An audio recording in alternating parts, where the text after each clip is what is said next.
A paz do Senhor Jesus a todos nesta noite maravilhosa. Nós iremos estudar um pouco a palavra de Deus, vamos aprender, porque este livro aqui é a boca de Deus falando conosco. Mas primeiro vamos orar e vamos pedir a Ele para nos purificar, em nome do seu Filho amado, Jesus Cristo. Amém?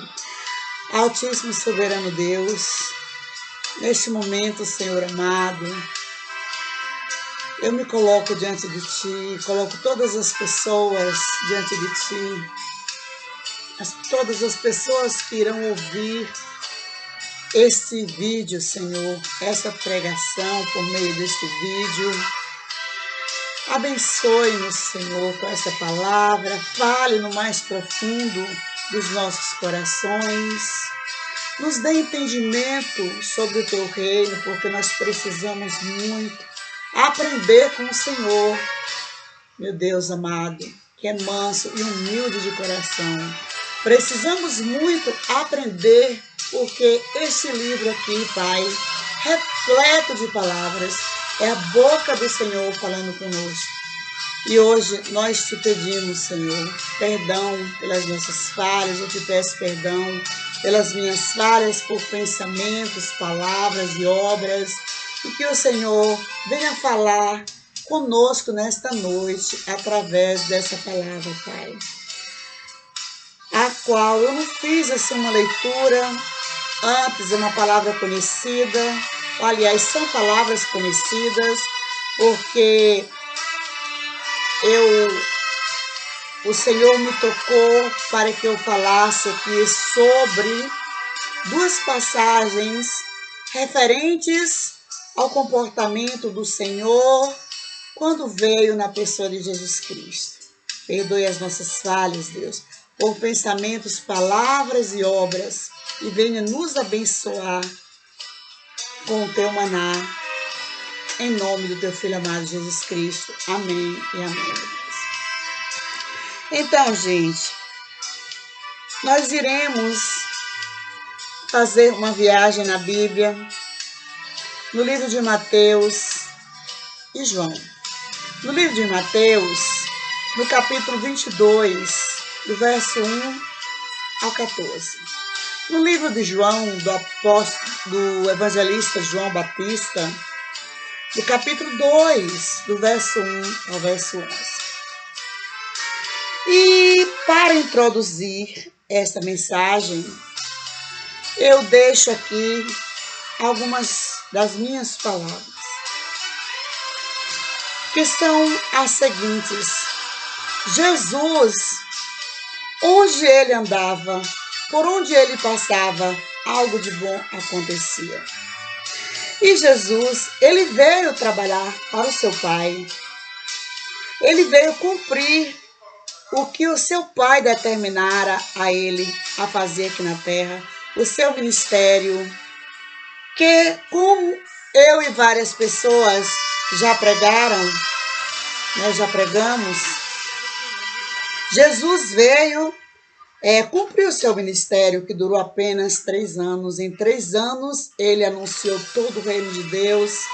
Por isso que eu digo que Jesus foi o homem que mais falou no mundo.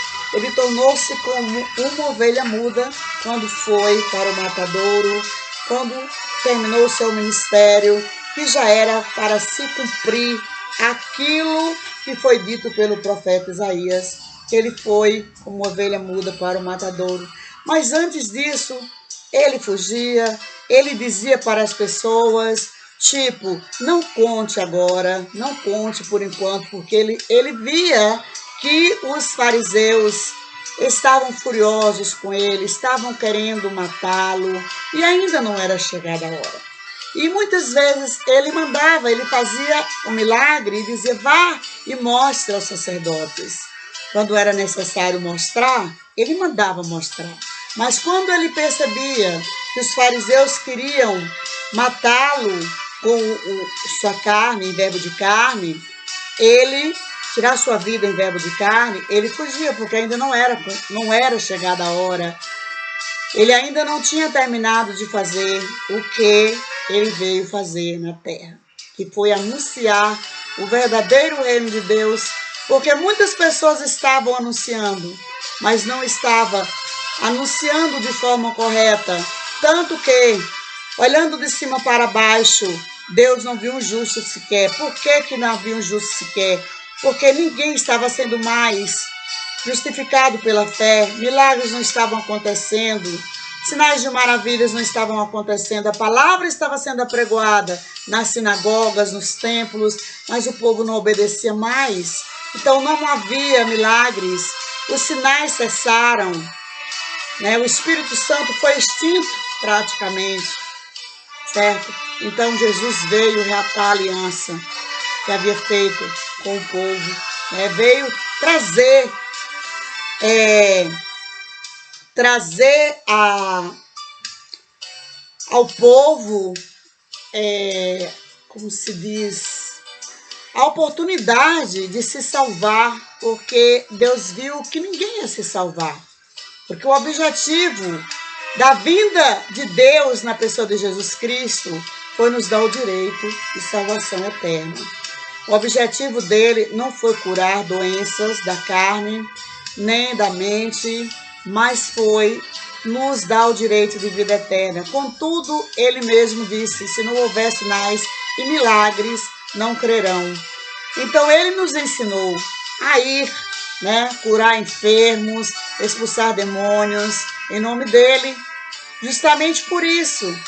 Porque se não houver sinais, gente, não crerão, não creremos. Eu posso dizer isso, certo? Então, foi um mandamento dele, ir por todo mundo, né? Batizar em nome do Pai, do Filho, né, do Espírito Santo, e curar os enfermos, expulsar demônios. É um mandamento de Jesus. Apesar de o seu objetivo, o objetivo da sua vinda, não ter sido este, mas sim salvar aqueles que já estavam perdidos. Apesar de ouvirem a palavra nas sinagogas e no templo, já estavam perdidos. Então, o que nós vamos ver aqui hoje? Jesus, ele ia em todas as festas, festas dos tabernáculos, festas de casamentos, como ele foi na festa das bodas, certo? Como está escrito no livro de Mateus 22, do 1 ao 14, nas bodas de Caná, como está escrito em João 2, do 1 ao 11. Mas será que é porque Jesus era festeiro, ele gostava de farra? Observemos que todos os lugares por onde Jesus andava, algo acontecia. Então não era por acaso que Jesus ia a esses lugares. Ele estava a trabalho do Pai. Cada lugar que ele ia, acontecia algo diferente. Então nós vamos começar aqui no livro de Mateus, capítulo 22, do verso 1 ao verso 11, que fala sobre a parábola das bodas, que diz o seguinte: então Jesus, tomando a palavra, tornou a falar-lhes em parábolas, dizendo: o reino dos céus é semelhante a um certo rei que celebrou as bodas de seu filho e enviou seus servos a chamar os convidados para as bodas. E estes não quiseram vir. Depois enviou outros servos, dizendo: dizei aos convidados: eis que tenho o meu jantar preparado, os meus bois e cavalos já mortos, e tudo já pronto. Vinde às bodas. Bodas. Porém, eles, não fazendo caso, foram, um para o seu campo, outro para o seu tráfico, né? Esse tráfico aí é comércio, né, gente? E os outros, apoderando-se dos servos, os ultrajaram e mataram. E o rei, tendo notícia disso, encolerizou-se e, enviando seus exércitos, destruiu aqueles homicidas e incendiou as suas cidades. Então diz aos servos, as bodas, na verdade, estão preparadas, mas os convidados não eram dignos. E depois, às saídas dos caminhos, e convidai para as bodas a todos os que encontrardes.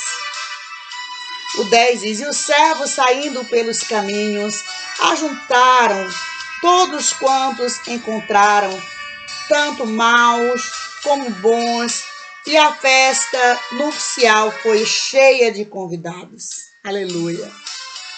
E o rei, entrando para ver o convidado, viu ali um homem que não estava trajado com um vestido de núpcias, e disse-lhe, amigo, como entraste aqui, não tendo vestido nupcial? E ele emudeceu. O 13 diz assim, disse o rei aos servos, amarrai-o de pé e mãos, levai-o e lançai-o nas trevas exteriores. Ali haverá prantos e ranger de dentes, porque muitos são chamados, mas poucos são escolhidos. Então, o que é que significa isso, meus amados, diletos amigos e irmãos em Cristo?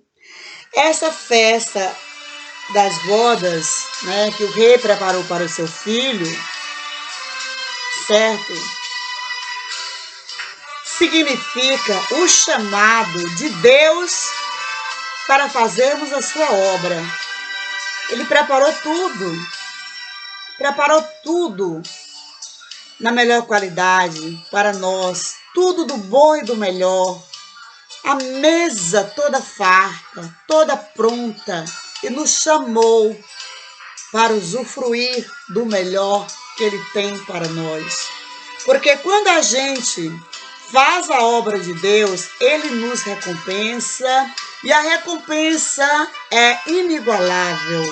Não existe recompensa melhor do que a que Deus dá ao seu servo quando faz a sua obra, quando prega a sua palavra com sinceridade, sem interesse algum, que não seja anunciar o evangelho dele, sem omissão, sem omitir a sua palavra, sem interesse algum, exceto o interesse de ganhar almas para o seu reino. Então, como Deus enviou Jesus, né, para nos evangelizar, e nós recebermos essa palavra e evangelizarmos uns aos outros,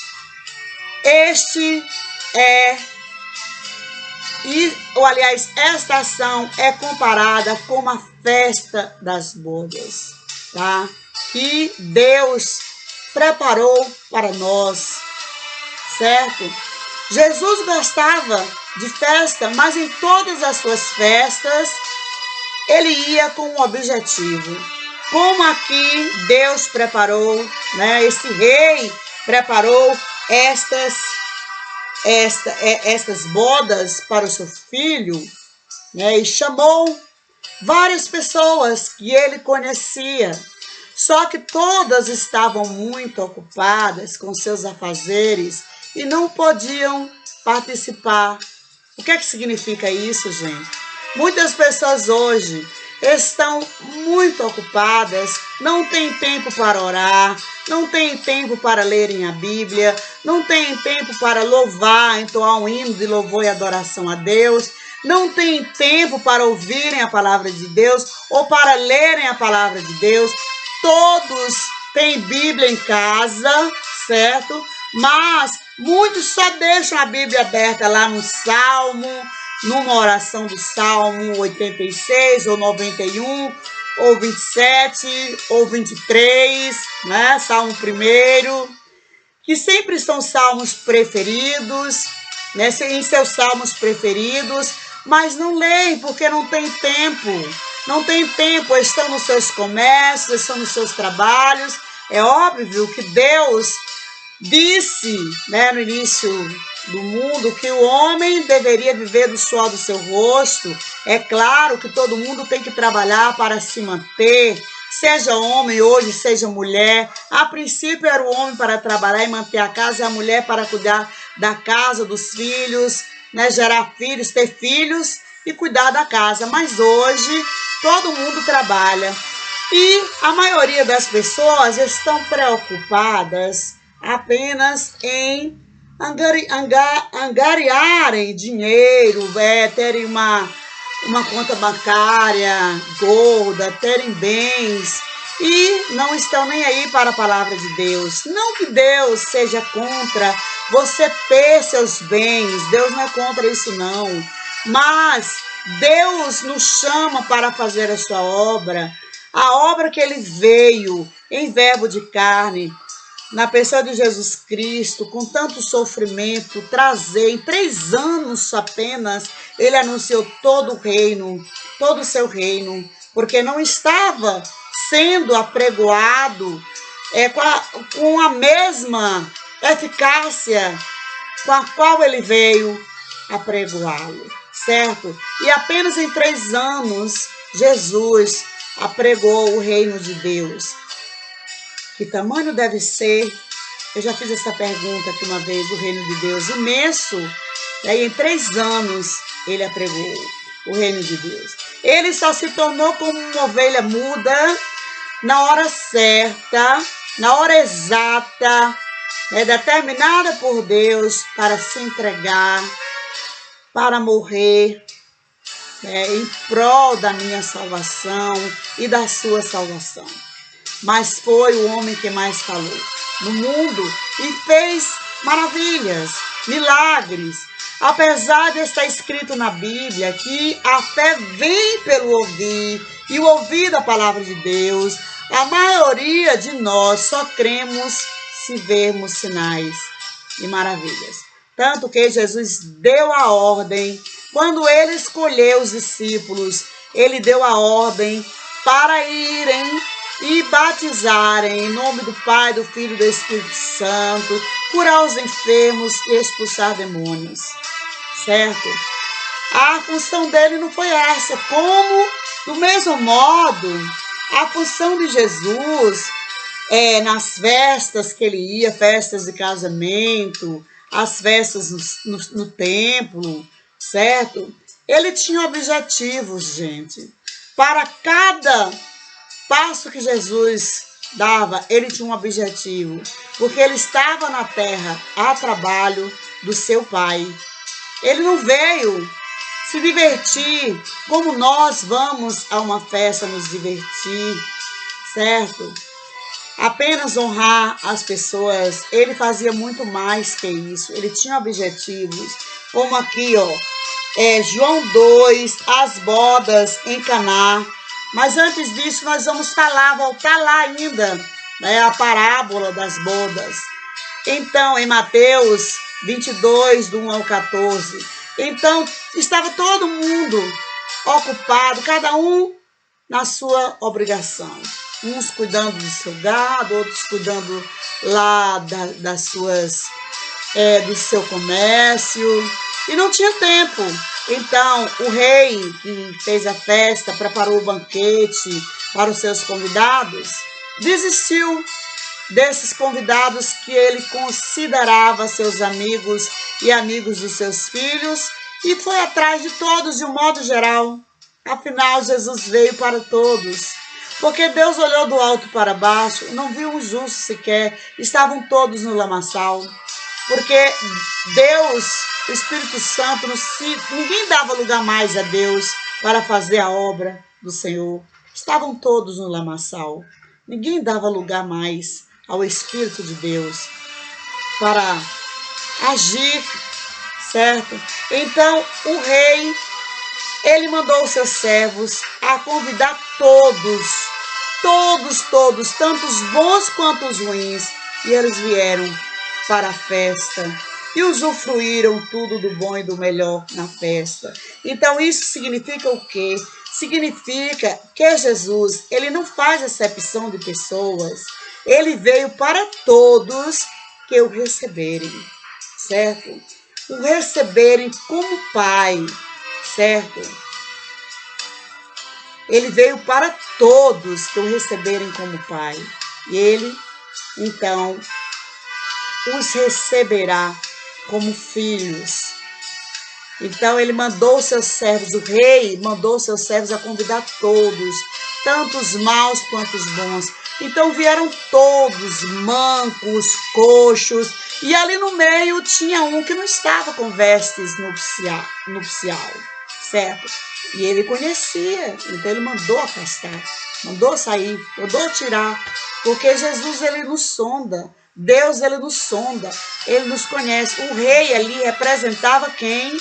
Jesus, representava Deus, tá? Deus, tá? O rei representava Deus, né? Que fez a festa, né? A festa das bodas do seu filho, tá? E mandou convidar as pessoas da sua confiança, mas todas estavam ocupadas. E aí ele resolveu convidar todo mundo, né? De um modo geral. E as pessoas vieram e usufruíram do bom e do melhor. Então Deus tem o melhor para mim, Deus tem o melhor para você, Deus tem o melhor para todos. Jesus diz: eu sou a porta, aquele que entrar por mim entrará e sairá e encontrará pastagem, certo? Esse entrar e sair quer dizer que por onde a pessoa andar, se ela estiver com Jesus, ela está bem, ela está em boa companhia, tudo dará certo em sua vida se ela estiver com Jesus. Agora vamos ver aí, porque nós sabemos que Jesus, ele ia a todas as festas de casamento, né, festas de bodas, as festas no templo. E aqui em João 2 nos fala sobre as bodas em Caná, a água feita em vinho. Olha aí. Cada lugar que ele ia, gente, ele tinha um objetivo. Ele fazia isso. Por que Jesus fazia isso? Para que todos vissem os milagres realizados por ele e entendessem que ele realmente era Deus encarnado, né? Eu digo era porque ele não está mais encarnado. Ele é Deus ainda, só que ele não está mais encarnado, certo? Ele está na glória, mas ele está também em nossos corações, através do Espírito Santo, porque nós somos templos do Espírito Santo. Então aqui, ó, João 2, a partir do verso 1, vai até o verso 11, que diz assim: e ao terceiro dia fizeram umas bodas em Caná da Galileia, e estava ali a mãe de Jesus. E foi também convidado Jesus e seus discípulos para as bodas. E, faltando vinho, a mãe de Jesus lhes disse: não tem vinho.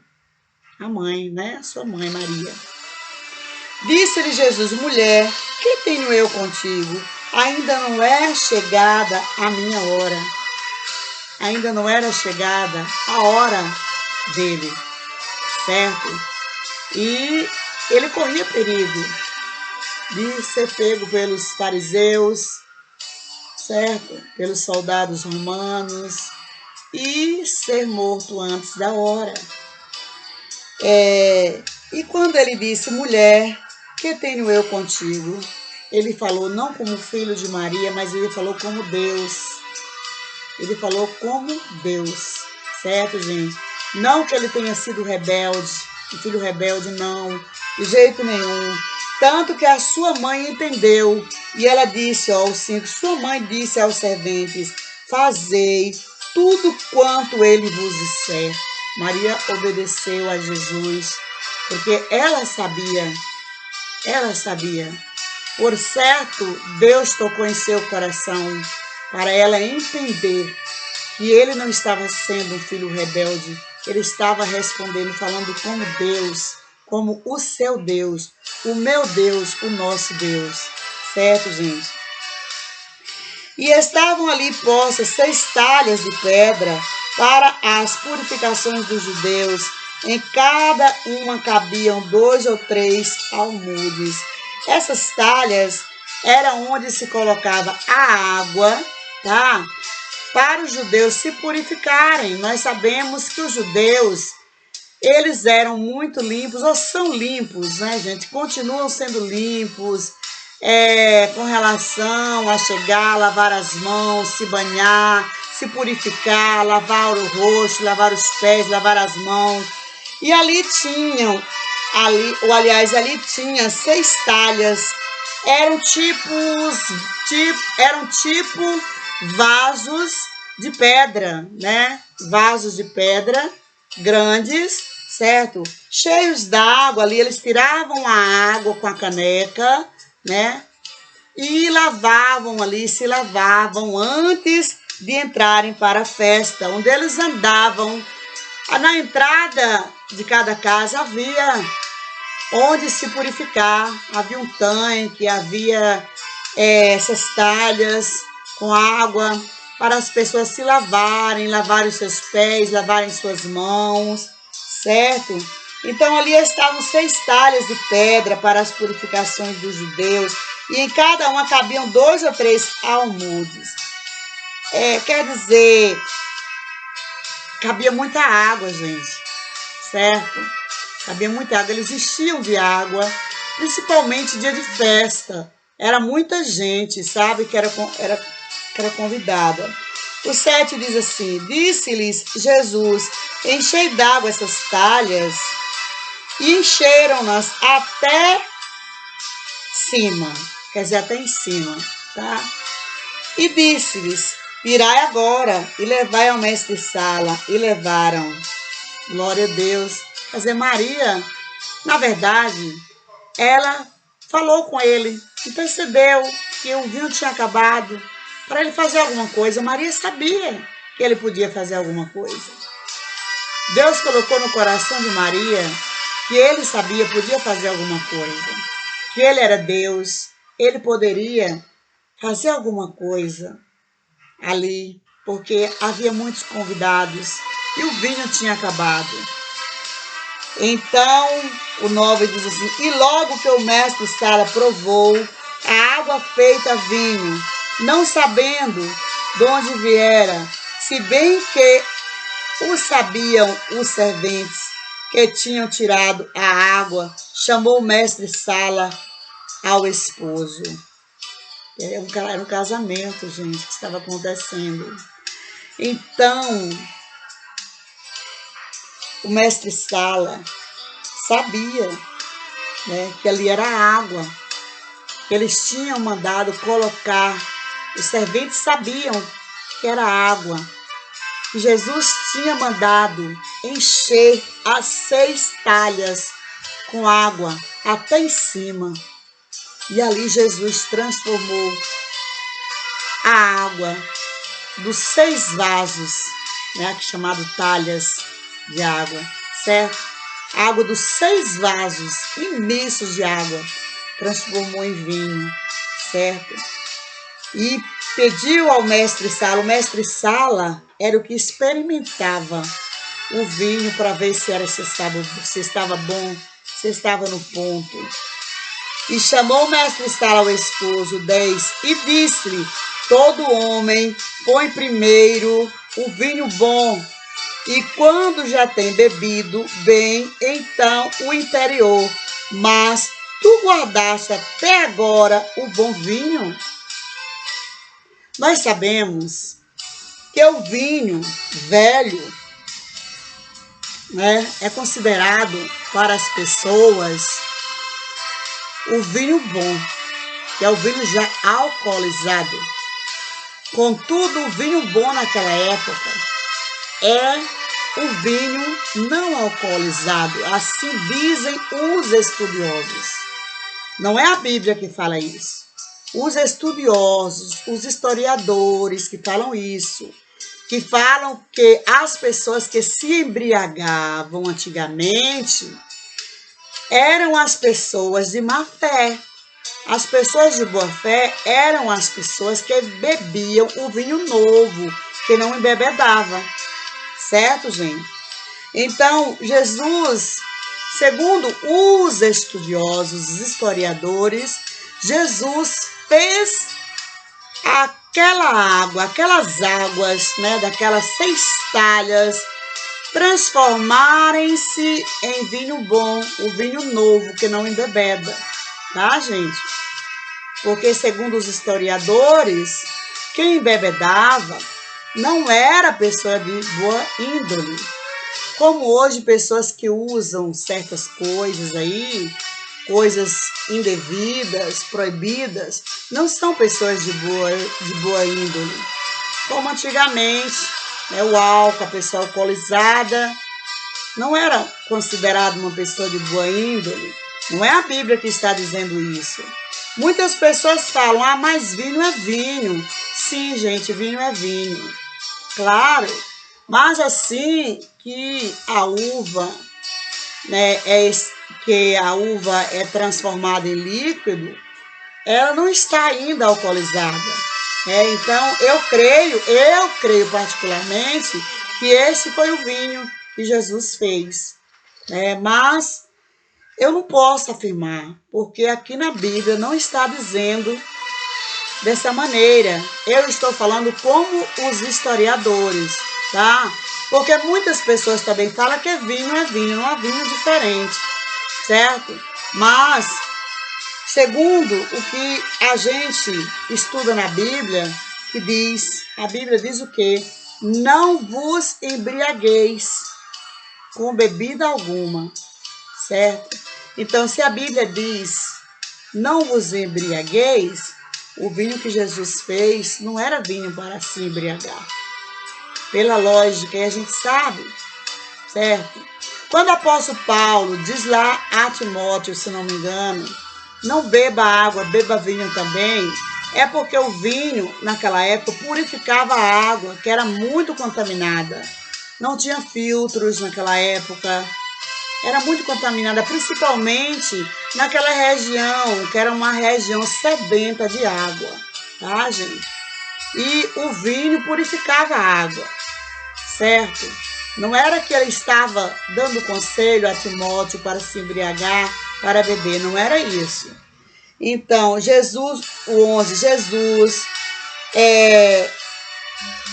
precipitou assim os seus sinais em Caná da Galileia e manifestou a sua glória, e os seus discípulos creram nele. Estão vendo, gente?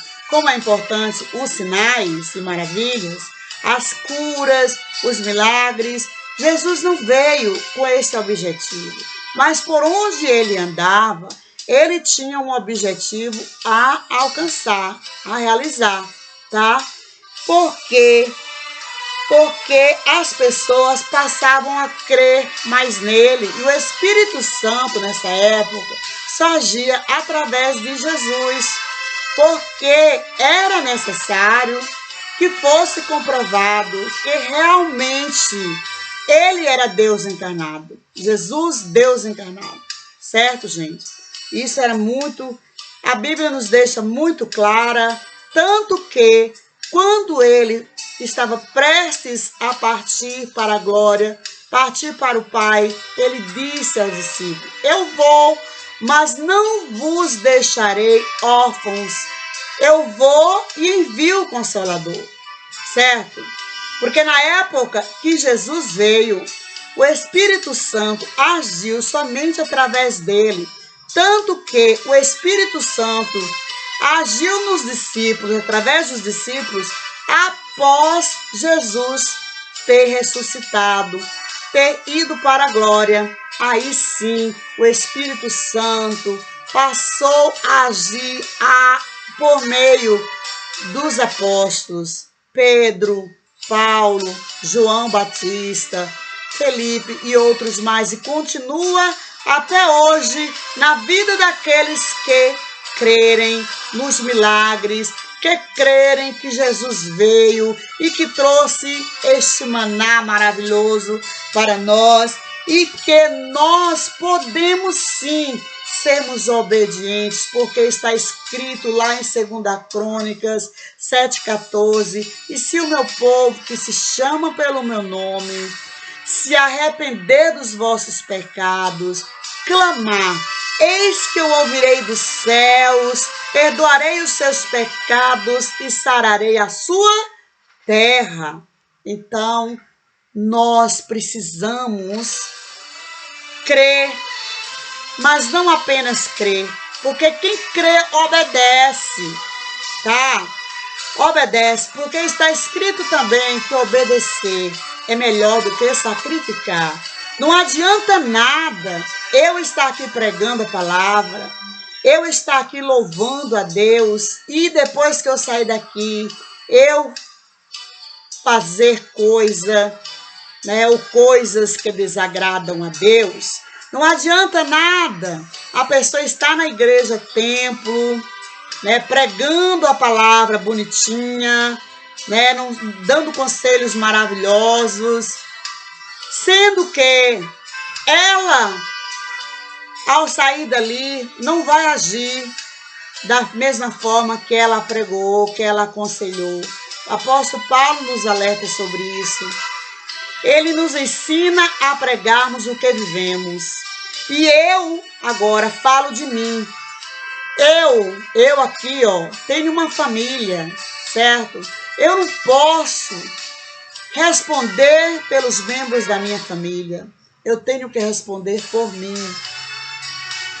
Eu não posso dizer, eu não aceito dentro da minha casa, sendo que a minha casa não é só minha, tal coisa. Eu não posso dizer isso. Eu não posso dizer dentro da minha casa não entra tal coisa, porque eu não moro, a minha casa não é minha, só minha. A minha casa mesmo é o meu corpo, que é templo do Espírito Santo. Certo, gente?